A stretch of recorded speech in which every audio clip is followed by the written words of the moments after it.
Have you ever wondered about this question? How can a computer, something without neurons, without consciousness, and not even capable of thinking like a human, judge right from wrong, calculate complex formulas, and even defeat world champions at Go? You might never guess that all its intelligence actually comes from the most ordinary physical phenomenon in our lives, the high and low of voltage. It sounds incredible, doesn't it? But that's the most amazing part of the computer world. Between the simplest electrical signals and complex intelligent behaviors, there's only a bridge called logic. Today, we'll start from the most fundamental physical principles and break down step by step how the first thought of a computer grows from electrical signals. To understand a computer's thoughts, we first need to start with the most basic concept, electricity. Connect a wire to a battery and a light bulb. The moment you press the switch, current flows along the wire, and the bulb lights up. When you turn off the switch, the current is cut off and the bulb goes out. In this process, there's a key physical quantity that changes voltage. And have you noticed? This naturally results in two clear, stable states. Electricity present can represent 1. No electricity can represent 0. There's no vague middle ground. Just like the two sides of a coin, one or the other, no in between.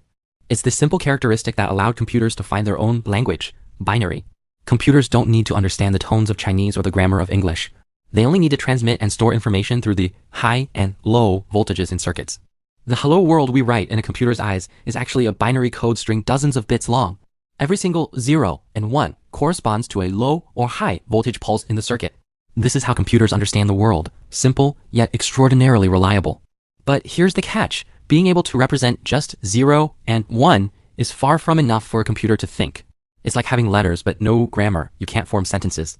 For a computer to make judgments, for example, if the temperature exceeds 30 degrees, turn on the fan, it needs a component that can control the on or off state of current. That component is the cornerstone of the computer world, the transistor. If we imagine current as water flow, then a transistor is like a valve. It has 3 key interfaces, the base, the emitter, and the collector. When we apply a high voltage to the base, this valve opens, and current can flow smoothly from the emitter to the collector, just like turning on a faucet, allowing water to flow out freely. If there's no voltage at the base, the valve shuts tight and no current can pass through, similar to turning off a faucet, stopping the water flow completely. From this, we can derive a logic rule.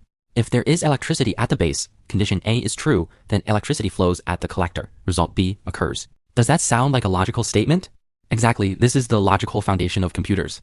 A single transistor is the smallest thinking unit. It can only make yes or no judgments. But when there are enough of them, their power becomes astonishing. A CPU contains tens of billions of these electronic valves. They open and close at a rate of billions of times per second, switching between high and low voltages to complete logical judgments one after another. This is the physical essence of a computer's thinking. Now, with transistors, we can combine them like building blocks to form more complex logical structures. These are logic gates. They are equivalent to the grammatical rules in a computer's language, taking multiple 0 and 1 inputs and outputting a definite result based on fixed logic. Let's first look at the 3 most commonly used basic logic gates. A gate, made by connecting 2 transistors in series, it has 2 input terminals and 1 output terminal. Its logic rule is strict. The output is only high voltage if both input terminals are at high voltage. If even one input is low voltage, the output is low voltage. It's like needing both a key and an access card to go out. You can only open the door if you have both. Missing one won't work. Or a gate. Composed of 2 transistors in parallel, its logic rule is more flexible. The output is high voltage if at least one of the 2 inputs is high voltage. The output is only low voltage if both inputs are low voltage. This is like having 2 lights sharing a main circuit at home. Turning on either light switch will complete the main circuit. The main circuit is only broken when both lights are turned off. Not gate. The simplest in structure, it has only 1 input and 1 output. Its logic rule is inversion. If the input is high voltage, the output is low voltage. If the input is low voltage, the output is high voltage. It's like a mirror that always reverses the state of the input. This provides the crucial inversion capability for combining more complex logic later. These gates seem simple, but they can construct all types of logic. Let's take an example. If the weather is sunny and today is a weekend, then I'll go for an outing. This is essentially an AND logic gate. Computers are constantly performing this kind of logical judgment. They use circuits to replace the yes or no thinking our brains do, and logic gates are the most basic grammar in the world of O south and 1 south. So what happens if we combine multiple logic gates? The answer is, we can make machines perform mathematical operations. Take the simplest addition circuit as an example, the half adder. A half adder is designed specifically to calculate the sum of 2 1-bit binary numbers. It consists of 1 XOR gate and 1 AND gate with 2 inputs, addend A, addend B, and 2 outputs, sum bit S, carry bit C. The XOR gate is used to output the sum bit. The AND gate is used to output the carry bit. Let's calculate 1 plus 1 in binary. Augend A equals 1, addend B equals 1. The XOR gate receives identical inputs, so the sum bit S equals 0. The AND gate receives 2 1 south as inputs, so the carry bit C equals 1. The final result is the binary number 1 0, which corresponds to the decimal number 2, exactly the same as the addition result we're familiar with. If we combine two half adders and add an OR gate, we get a full adder.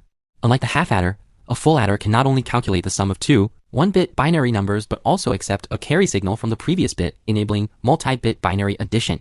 When we combine thousands of such full adders and half adders, along with logic gate circuits for subtraction, multiplication, and division, we can form the computer's arithmetic logic unit. This is the computational core of the CPU. All mathematical operations and logical comparisons rely on it. So, in essence, a CPU is a massive circuit network formed by layering logic gates upon logic gates.